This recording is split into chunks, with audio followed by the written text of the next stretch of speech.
ओम साई राम।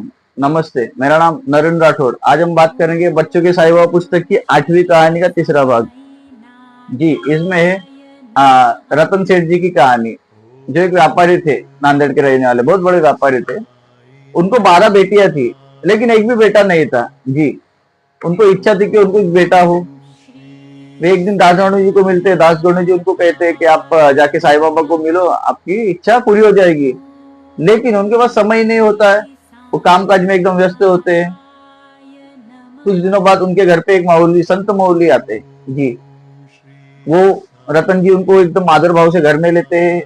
उनको चद्दर, फूल, नारियल, पेड़ा, बर्फी, ये सब अर्पण करते और आदर भाव से उनकी भक्ति करते। वे चित्त मन से, जो संत मौलवी रहते, चित्त मन से एकदम खुशी खुशी वे उनके घर से जाते हैं। कुछ दिनों बाद रतन जी को समय मिलता है। रतन जी बाबा के पास जाते हैं शिरडी में, उनके सामने बैठे हुए रहते हैं। उतने बाबा कहते हैं, अरे तूने तो पहले मुझे 3 रुपए 14 आने दे चुके हैं तू मुझे, और तू खुद ही मस्जिद में आया है।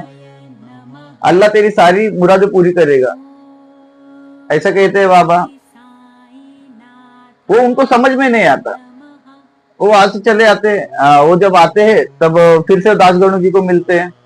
दास गणु जी कहते हैं कि मैं बाबा के पास गया था, मैंने तो बाबा को कुछ दिया नहीं, फिर भी बाबा ने मुझे कहा कि तुम पहले मुझे 3 रुपए 14 आने दे चुके हो। कुछ बात समझ में नहीं आया। वैसा बात करते करते उनको याद होता है, जब वो संत मौलवी उनके घर आए होते हैं ना, तब उन्होंने जो भी खर्चा किया होता है, नारियल है, फूल है, पेड़ा, बर्फी, जो भी है, उनमें उसमें उनका खर्चा हुआ था 3 रुपए 14 आने। वो उनको ध्यान में आता है और वो कहते हैं कि बाबा ने मुझे वही 3 रुपए 14 आने बताए। और बाबा के आशीर्वाद से कुछ दिनों में उनको एक बेटा पैदा होता है। ये थी बाबा की लीला। ओम साई राम।